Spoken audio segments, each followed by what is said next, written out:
Okay, hello, my name's Jacqueline Lange. I'm a welfare rights advisor at Digby Brown, and my team specialises in dealing with clients with brain and spinal injuries. So just before Simon Glen takes you through the detail of his research project, we thought it might be useful if I said a few words on what my involvement was in Simon's research. So Simon contacted me and asked me to be gatekeeper for his project. This involved me sourcing participants for him and being available to support those participants through the process. So, for example, if a welfare rights issue came up at the interview. So the first thing I looked at was the criteria for choosing the candidates, and that was the people I chose should be 2 years or more post-injury, not be suffering from any other current major distress, be able to understand the aims and aspects of the study and be able to give consent to take part. So exclusion criteria would have been someone with significant communication difficulties, significant memory problems, or where they weren't able to give their own consent to take part. So I contacted some of my own clients who I felt met the criteria. I explained the project and that I would be available for advice should they need it. The people I chose were already dealing with their own benefits, etc., albeit some of them with their support. But I felt this was a good indicator of that ability to consent and take part. I then set up the appointments for Simon to interview the selected participants. I was particularly interested in the project because at Digby Brown, we offer a people-centred approach to our welfare rights service. And by that, I mean focusing on what the individual's needs are. So rather than leave the client to go on with it, we're there from start to finish. Some clients just need basic support, but for others, we do need to provide much more help and support. Now, this is a bit different to what DWP now offers. For example, it's much more digital by default, and there's more of a just got on with it approach to form filling, which can be very challenging for those with a brain injury. So I was really interested to hear what the research that Simon was doing would reveal about what participants felt about their interactions with DWP and what they saw as the difficulties when interacting with a huge organisation like DWP and how that impacted on their day-to-day living and self-worth. So I've worked at DWP myself and I know it's a very busy organisation, and so I do understand the difficulties they face. The hope is that research like this and other similar projects which are ongoing will add to the evidence we as well as advisors have found around the difficulties claimants and in particular brain injured claimants face and the impact that has on them. And hopefully one day research like this might lead to some changes in the way service users with a brain injury interact with the department. So on that note, I'll pass you over to Simon Glen who will take you through his research. Thanks very much, Jacqueline. That was a good introduction.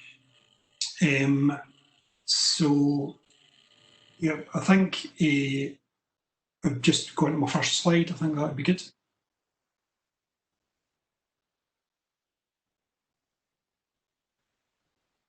Okay, so this research was about the psychosocial effects of engagement with the benefits system after acquired brain injury. And I was doing this as part of my counselling psychology training. So it's a kind of doctoral research project. So if you move on to the next slide, thank you. So the rationale for this was, I suppose like my initial thing was that I had worked in Headway in Glasgow. And so I knew that people had different experiences with the benefits system. Some people have really good experiences and some people have quite bad experiences. So it's mixed. And as Jacqueline was saying, there are good people who have worked in the benefit service as well. Like Jacqueline worked in that as well. So Kathleen worked in it, who worked in the same team before. So people do have good, some people do have good experience. But this was the kind of rationale, was this question about whether it made a change to people about this. So there's research papers going back quite far. So in 1935, there was an interesting research paper done about people in Lancashire and Scotland, just looking at the link between unemployment and mental health.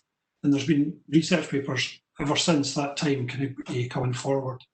So, and they always find the same kind of things, that there's stress and anxiety around people applying for benefits. And that sometimes people, so in that original study, what they're saying is that it has an effect on your mental health, makes you feel more distressed in different ways if you become unemployed. Later studies have focused more about the processes of people applying. So there was recent research done at Glasgow University where people were looking at people with mental health problems applying for benefits and their experience as well. So, and people sometimes find it quite difficult. There's differences with people with acquired brain injury though, because one of the things that Professor McMillan was talking about earlier on is the hidden cognitive problems that people have. So that is one of the kind of major differences for people with acquired brain injury. And that if you're applying for benefits, that might not be so obvious. That was a potential problem that would come up within the study. And Edwy UK had run some research, a kind of research survey, I think in about 2014, and they had found that people did have anxiety around applying, about changes in the benefit system that were going on at the time as well, and seem to still be going on. So that was kind of rationale behind it. So if we move to the next slide, please. Thank you. So I was using a research procedure called Interpretative Phenomenological Analysis, IPA, as we would call it. And that research procedure is a qualitative one. So we're interested in people's deep meaning for what the experience they're going through. So it's a deeper process of finding out the meaning of somebody's experience, really. I'll say a wee bit more about it, but the background was that when we'd chosen that research procedure, we approached to get ethics permission from the university to do the research. Of course, COVID-19 came along during the time of that, so it meant that I moved from thinking about doing research face-to-face to doing it online. So that was the kind of major change that happened during COVID for this. Jacqueline gave a really good kind of outline there of how she helped with the recruiting and being the gatekeeper for the project. So that's a really important aspect for interpretative phenomenological analysis, just because I'm then not having to make judgments about whether people can participate or not. That is removed from my bit of things. But Jacqueline knew the people much better for doing that kind of thing at the start.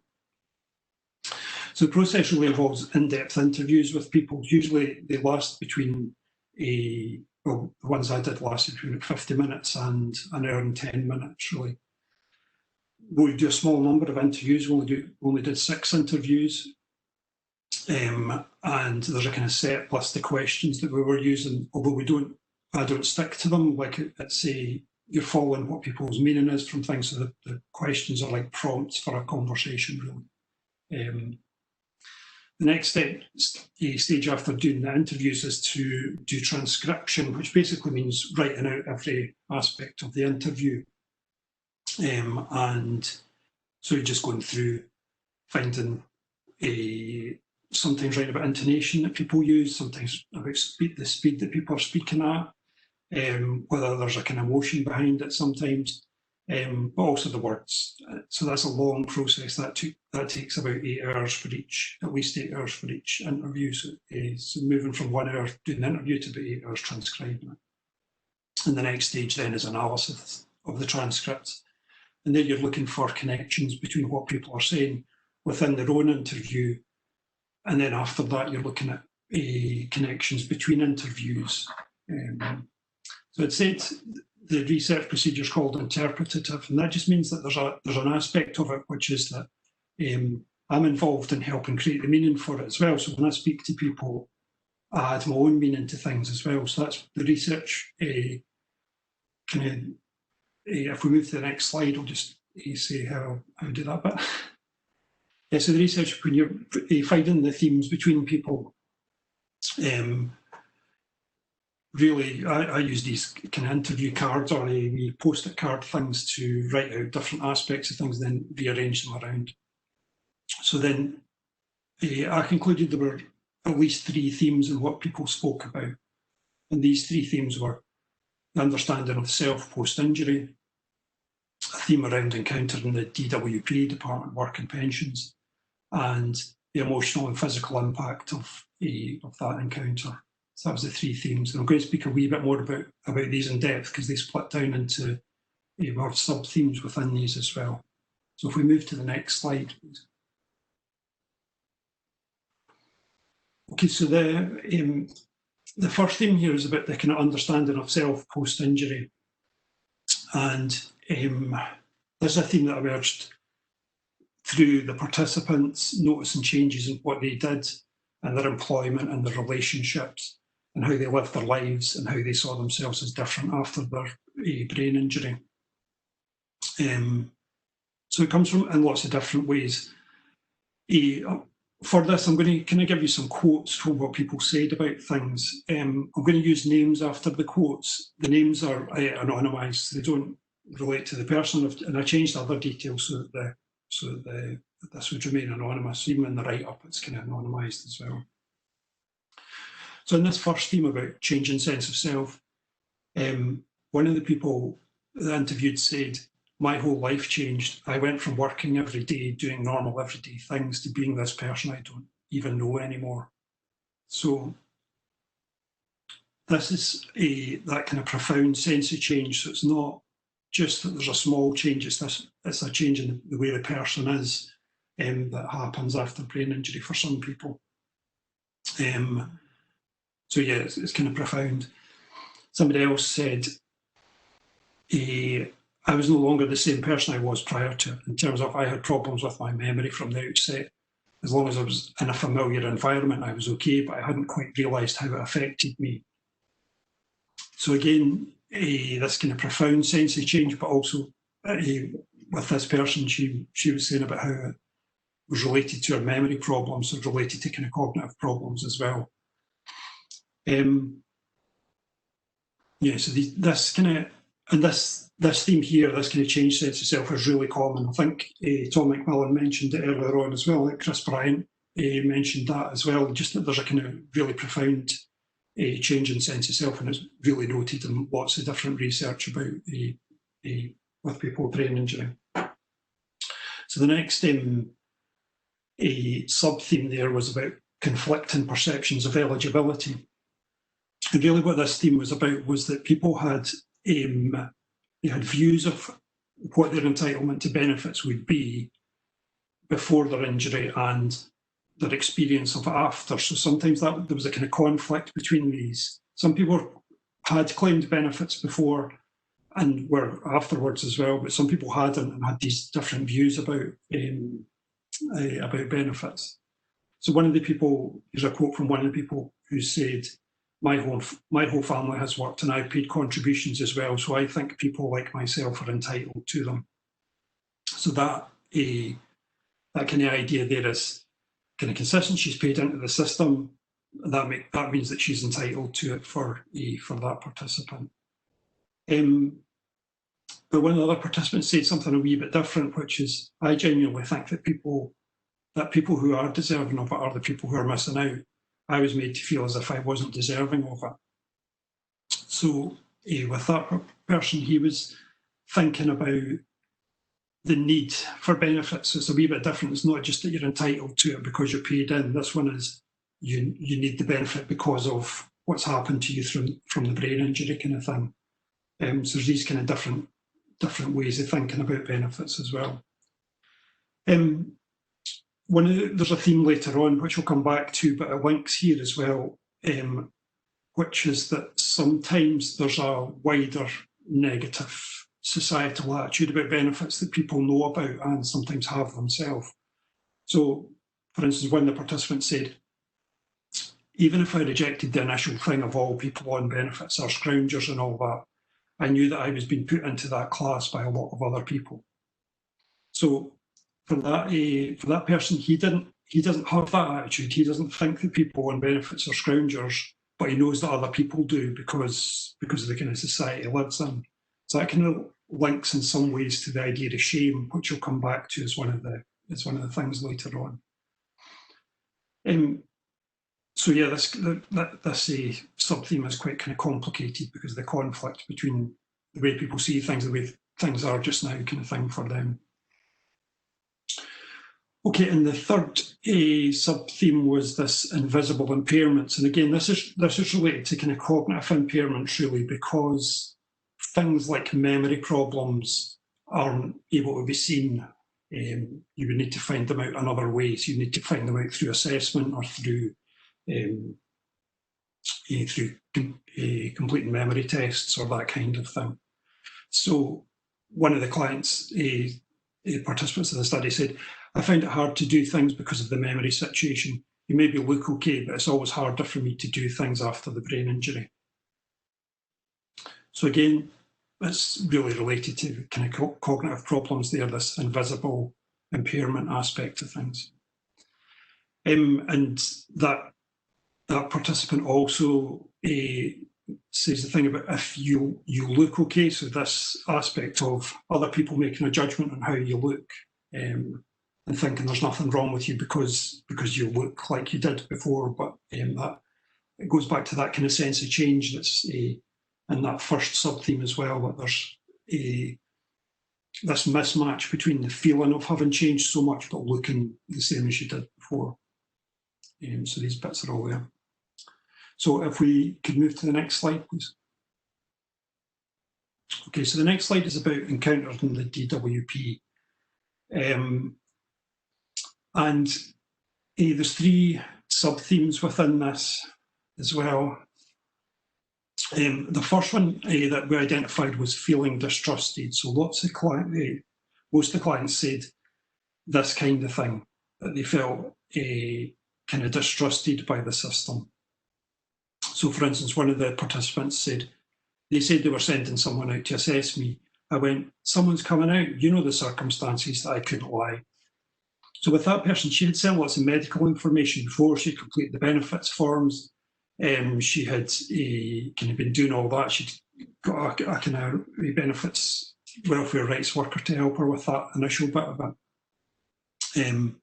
So she felt she'd been through the process and kind of, this had been a difficult process for her to get to this stage, but she's, when the assessment was requested, then she just really felt like that she was being challenged as that she was lying or being dishonest in some kind of way.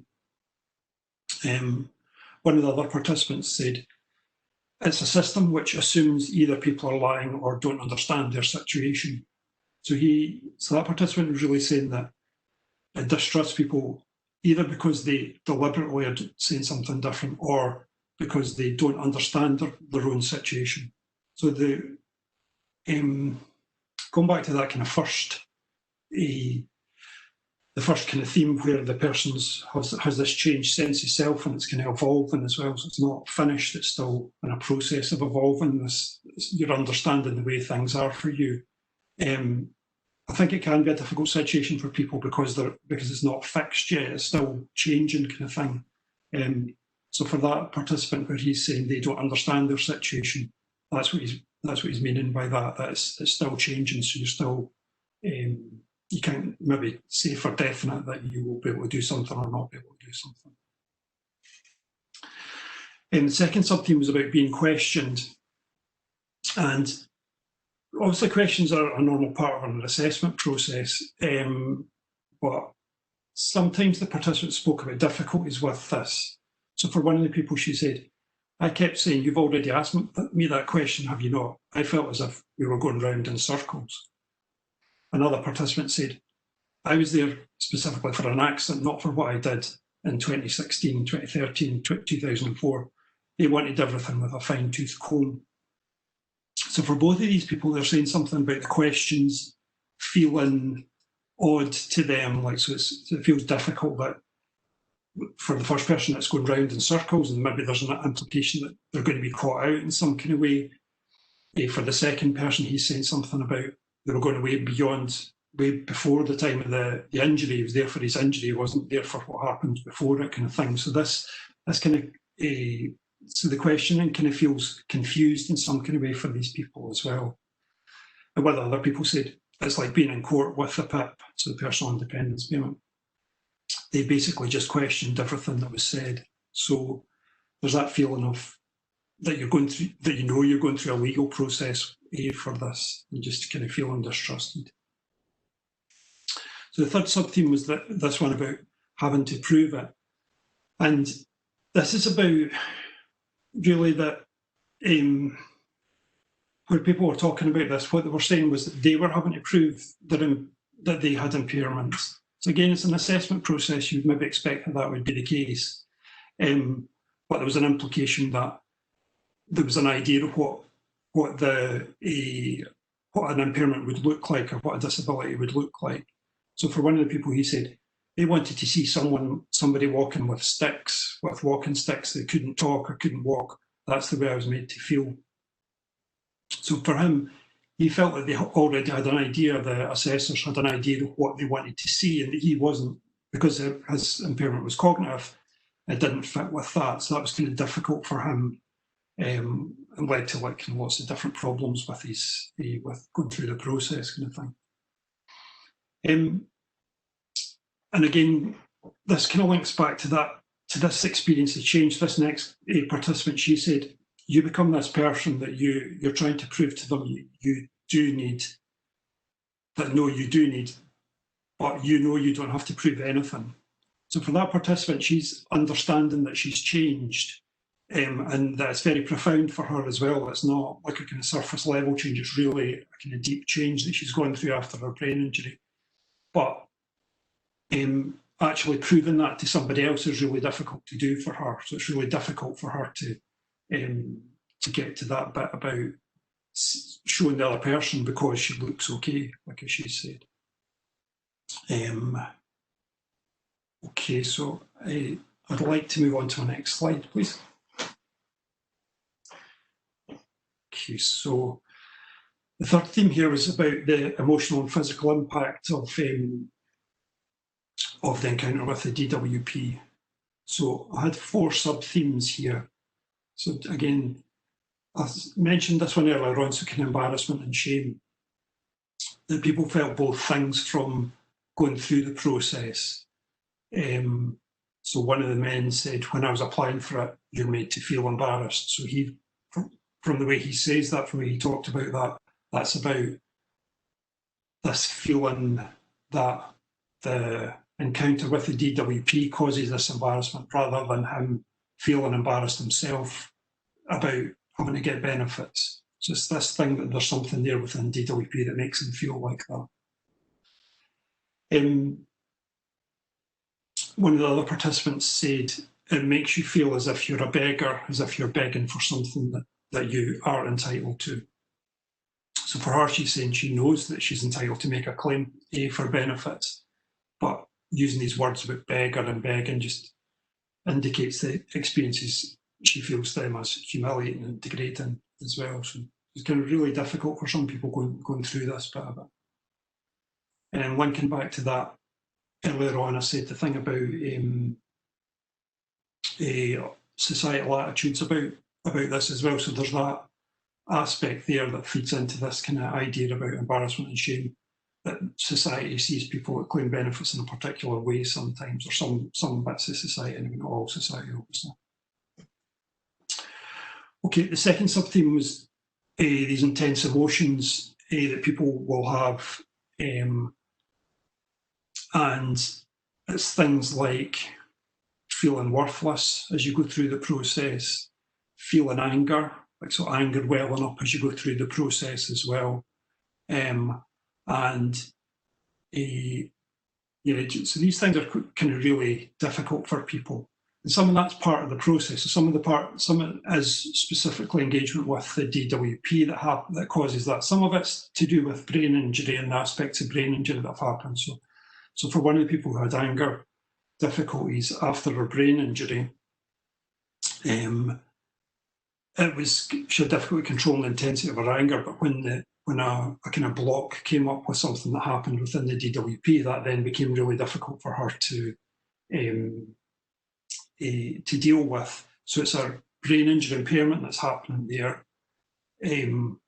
but it's not seen as that through through her assessment. It wasn't seen as that. It was seen as her being difficult within the process.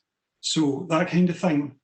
When Ross earlier was talking about kind of disability discrimination, this is one of the places where I think, well, sometimes that's a wee bit like, that might be a kind of unintended discrimination, because she has this, that lady had this change that happened through her brain injury that DWP weren't taking into account when she was going through things. So, so that kind of thing happens too. Okay, so the next sub-theme was this thoughts of suicide that comes up. And again, this was kind of unexpected for me. Actually, there is research about after brain injury, people might be more likely to think about suicide. But this was unexpected for me within this research that people spoke about this, because I had a small number of people I was asking, but half of the people spoke to me about this. These people were getting other help now, so I wanted to reassure people that although it came up, people were getting help and had support from organisations about these issues. But I just felt it was quite an intense theme, really, that was there as well. I suppose here, I know I'm kind of skimming over some of this, and there is a research report that's unpublished. Hopefully it'll be published in the future, but you would be able to access this if you want, so there's more written about different aspects of this as well. The thing about impact and rehabilitation, Chris Bryant actually used a really good example of the exact same thing that I was saying, or that was part of this theme, which is basically that, here's the quote from my research: I think I would have more space to focus purely on my recovery, whereas form filling, meetings, assessments took a lot of nervous energy and stress and stuff. And when your energy is an issue, I think it has a cognitive and physical impact. So that participant really was saying, this is what happens to your rehabilitation. It gets put to the side because you need to deal with the aspect of getting money and you need to have benefits. So for him, if that was dealt with in a different way, he would have had more time to focus on his rehabilitation. Okay, could we move on to the next slide, please? Okay, so this does fit with, so the research does fit with what's been found before. So we know that there's changes in the way that you understand yourself post-injury, and there's these, the research papers here are referenced at the end as well. So if you get the slides, you'll be able to see all the different references. Some of the things about encounters with DWP have been found before, but the difference here is that we're looking at, so for people with brain injury, that's different. That second study there, Thompson 2018, she did look at people with brain injury, but she was looking more at the assessment specifically rather than the whole process of what was happening. There's lots of really similar things happening within that. And then the emotional impact. The second study there, Plutner et al., is the one that was conducted in Glasgow University just and published this year. Could we move to the next slide, please? So the implications for the research really are that while people are applying for benefits, there's increased stress and anxiety. So it's really worth being aware that that's happening. So for folk with brain injury, it's good to know that the process you're going through, if you feel stressed and anxious about it, that's what other people feel about it. It's worth speaking to other people about it as well. For professionals who are working with people with ABI, again, if people are going through this stress and anxiety from this aspect of things, it's really worth taking that into account in how you're working with people, because it's likely to cause increases in other cognitive problems because of fatigue or because of engagement and things like that. This impact on rehabilitation on other therapeutic work. And the other implication really is that you should seek specific expertise and benefits, and that's for everybody. So if there's a benefit service around that can help you and is good, and maybe one you've used before or maybe a new one, it's really worth trying to find one that will help out, because everybody who's in my study was already supported by a benefit service and they were still having difficulties. So other people probably could be having more difficulties as well. Could we have the next slide, please? So just to say thank you. So I really like to thank the participants. I don't know if any of you will be on here today, but just thank you so much for this. I think it's been really useful, to see all these different things and find out these different aspects of things. Thanks very much to Jacqueline and the Welfare Rights team at Digby Brown, just been really amazing to get your support in doing this as well. And to my supervisors, Adele Dixon and Barbara Duncan. Okay, and that's... Thank you so much, Simon and Jacqueline, but you don't get away that quick. Just two quick questions, but also as well, Barbara Jones has said that she's found it so interesting, and she would like a link to some more information that you have done. So if you kindly send that to me after this, I'll forward it on to Barbara. But the two questions I do have, the first one was there any significance in choosing participants who were not less than 2 years post-injury? The reason for doing that was really that earlier on, people are just likely to be in more distress, and for my ethical procedure, I wasn't really allowed to work with people who were in more levels of distress. There's more change goes on in the earlier time as well. So it's really having the people post 2 years have time to reflect on what has happened. So it just makes it a wee bit easier for the people and for me, I suppose. Yeah, and the second question, I don't know if it'd be yourself or Jacqueline maybe, it's how do you think the DWP could improve their approach to people with an ABI? I want to say Chris Bryant said that they would have assessors who understood a bit or were trained in ABI. That would be good. Jacqueline? Yeah. I was interested in Chris saying today that they are all supposed to be trained. It's not really my experience as yet, but maybe it's something that's starting, so I'll keep my eye open for that. So that would be the biggest help if they had a bit of understanding of it. I think people who I spoke to, some of them said things like you could rely more on the medical reports that come in because they've had proper assessments. Like it's not a DWP assessment process, it's an actual, a full cognitive assessment that's going on, which would be useful. And the other thing is trusting people, like just trusting that if people ask for something, they probably do need it. Yeah. No, that is fabulous. And I believe I have to say congratulations, Simon, that you've passed. I passed this bit. Yeah, you passed this bit. And also as well, our Chris Stewart mentioned you this morning as well. Obviously that you spoke at the very, very first event, and it was like a brainchild of yours and the Bing group and things. I dispute the fact that I didn't look any older than I did 10 years ago. I think I probably do. Oh no, when you get older you take that, Simon, you take that. So thank you, Simon and Jacqueline. It has been really informative, and I'm sure everyone that's an attendee will agree.